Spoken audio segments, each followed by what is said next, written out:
વાવ થરાદ જિલ્લાના થરાદ ખાતે યોજાયેલા આનંદ મેળામાં ગતરોજ થયેલી નાની માથાકૂટનો વિડીયો સોશિયલ મીડિયામાં વાયરલ થયો હતો। આ ઘટનાને લઈને ભાજપ જિલ્લા મહામંત્રી કમલેશ આચાર્યના નામ સાથે જોડાયેલી એક કથિત ઓડિયો ક્લિપ પણ સોશિયલ મીડિયામાં ફરતી થઈ છે। આ કથિત ઓડિયો ક્લિપની સ્વતંત્ર રીતે પુષ્ટિ યે ન્યૂઝ ઇન્ડિયા દ્વારા કરવામાં આવતી નથી।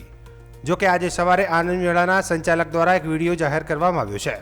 વિડીયોમાં સંચાલક જણાવે છે કે મેળા દરમિયાન માત્ર નાનો બનાવ બન્યો હતો, જેની જાણ થતાં જ ભાજપ જિલ્લા મહામંત્રી કમલેશભાઈ આચાર્ય સ્થળ પર પહોંચ્યા હતા અને બંને પક્ષો વચ્ચે સમાધાન કરાવી મામલો શાંતિપૂર્ણ રીતે ઉકેલી લીધો હતો।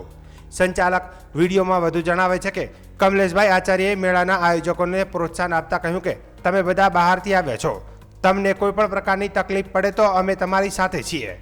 ઘટનાને લઈને સોશિયલ મીડિયામાં વિવિધ પ્રકારના દાવાઓ અને ચર્ચાઓ ચાલી રહી છે।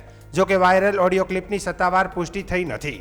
હાલમાં વાયરલ થયેલા વિડીયોમાં આનંદ મેળાના સંચાલકે પોતાની વાત રજૂ કરી સમગ્ર ઘટનાક્રમ અંગે સ્પષ્ટતા કરી છે।